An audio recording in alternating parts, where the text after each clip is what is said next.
Welcome to episode number 43 of Life Without Cravings. Today I want to show you how something that you might not think is a problem can have a major impact on your life. So just bear with me for a little bit, because I talk a lot about food addiction and overeating and things that some people might think sound a little bit extreme. So today I want to talk to all of you who feel like you cannot relate to the label of food addict or binge eater or anything that sounds like that's not really me. I just have this little thing that's going on. Food isn't just a problem for food addicts. Food is a problem for so many people, and some people don't even know it. And it's not just in the way of food being unhealthy or making you gain weight or whatever, but in terms of it reduces the overall quality of your life and the overall quality of your relationships. It impacts every area of your life, and you might not even be aware of it. And you don't need to be addicted to foods to have it interfere with and ruin your life. I have helped people who don't really feel like they're addicted to food, and I have helped them sort something food related out that has just rocked their world. And this might be the case for you as well. So by addressing that something that isn't, that they don't deem as a big problem, we have had a huge impact on their lives. And I want to share what I did with one of my clients. So this client of mine, she had a problem with peanuts. It was very hard for her to stop eating peanuts in the evening. And she thought that she wanted to do this. She wanted to stop eating the peanuts because she wanted to lose a bit of weight. That was her reasoning. That's why she wanted to get my help to do it. What she didn't know when we started working together, though, was that the peanuts, first of all, they had an emotional connection to her childhood. Whenever she ate the peanuts, she would feel safe and she would feel connected. And therefore, it was also impacting her relationship with her husband and her kids.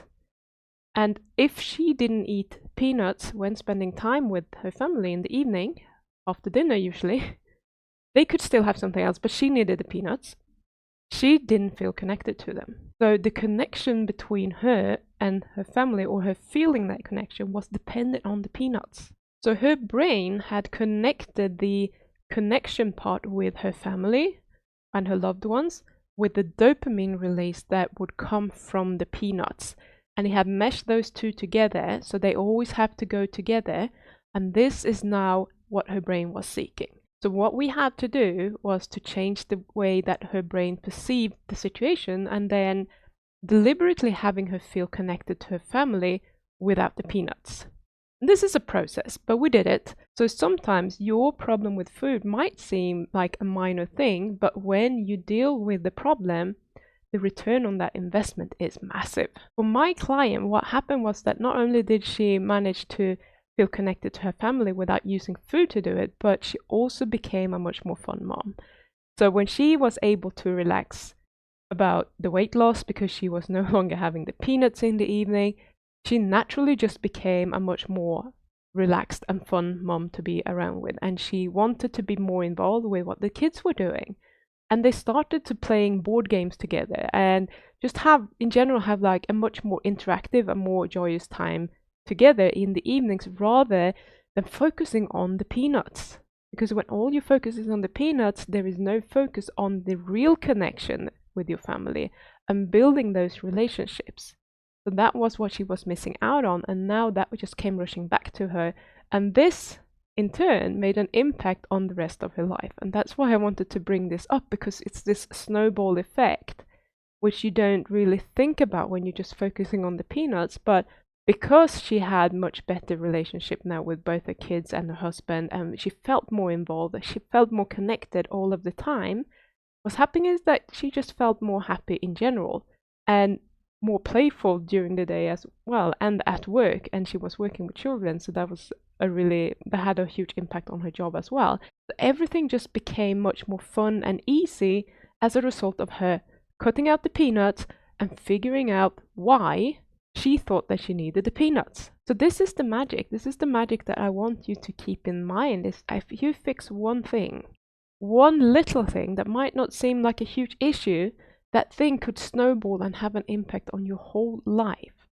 Unfortunately, that goes both ways. So if you are someone who is currently disconnected from the world and you're using food to disconnect from the world, let's say you do that every evening as your way of relaxing, your brain is going to perceive this disconnection as a good thing because it's paired up with that dopamine, which makes you feel good. And so over time, that disconnection will spread to all areas of your life because it's now part of something positive in your brain. Your brain thinks that it's a good thing to be disconnected. It's something that is good for our survival because it makes us feel good. And that's just a bit of a brain error because they have been paired up together. And when that is happening, you're going to start craving those foods more and more because now you're being disconnected and you are coupling disconnecting with the reward, and you need the food to get the reward. So then you feel like this compulsion to eat all the time, or you start thinking more and more about food. And this is how you can be on the track to actually feel like you are more addicted to the food. Because when we get that dopamine together with the disconnection, we're going to feel complete. That has completed that habit loop, and that is what the brain is seeking, and it's always looking for that.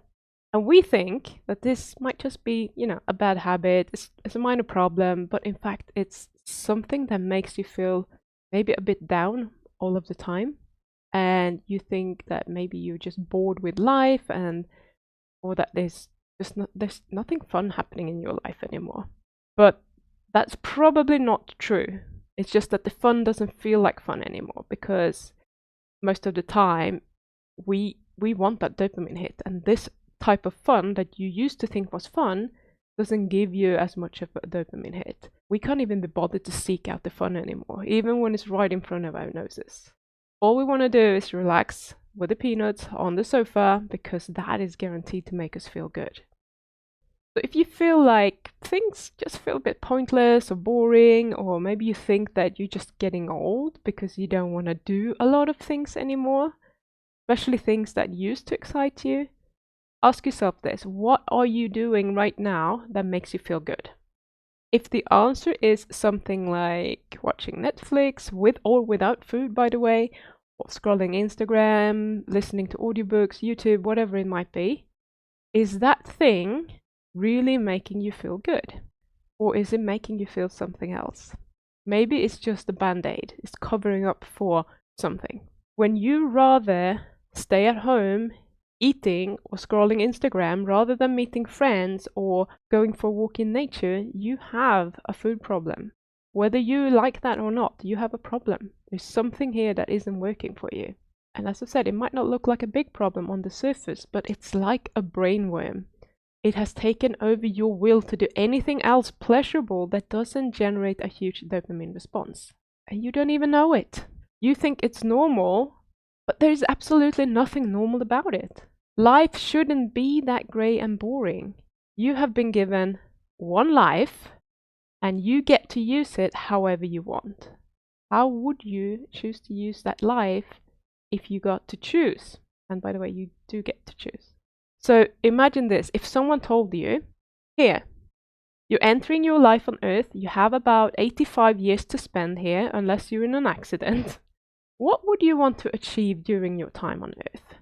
There is no way that you would say, I think I'll just sit on the sofa and watch TV and eat popcorn for 85 years and then moan about how boring my life is until it's gone. There's no way that you would do that. No one would do that. You would have a look at the possibilities. You would have a look at Earth and you would see what seems like a fun way to spend my time on Earth. Maybe there is something that could be improved about Earth. Maybe you want to make it a better place. Maybe you just want to use it as your playground and you want to have some fun. And you get to choose. You have 85 years to spend. How do you want to spend them? You look at what you want to do and then you make sure that you go and do it. So why would you now choose to sit on the sofa or lay on the sofa every evening, watching Netflix, eating peanuts, or whatever your vice is? Why would you choose that? It's 100% within your control. You can choose at any time. And right now you're choosing food and brainworms because it's comfortable It requires no effort on your part, but it's also highly depressing and soul destroying. It just sucks the life out of you, and you don't even want to do anything else anymore because you are engaging in that behavior. The alternative is that you choose to experience the life that you have been given, both the difficult and the wonderful parts of life. And you just embrace the challenges that will create a much more fun and fulfilling life for you. And that includes overcoming any urges that you have to eat peanuts or ice cream or lay on the couch, whatever it might be for you. That's the difficult parts. But the wonderful parts, they come on the other side of the difficult parts. So if you never even go through the difficult parts, you're never going to get to experience the wonderful parts. So when you have that urge to just do nothing, this is the brain worm in action. You know that there is a lot more to life and you want it. And when you go after it fiercely because you only have this one life and you want to experience it, and frankly, your time is running out.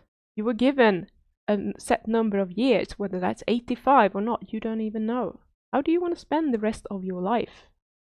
You don't want to be the person who took that life and never used it for what it could have been used for. Be brave, just go after your dreams. That's why you're here, to enjoy the life that you have been given. And it's yours to use in whatever way you want, so just make it count. It will be totally worth it, I can promise you that. If I can help you in any way, just let me know.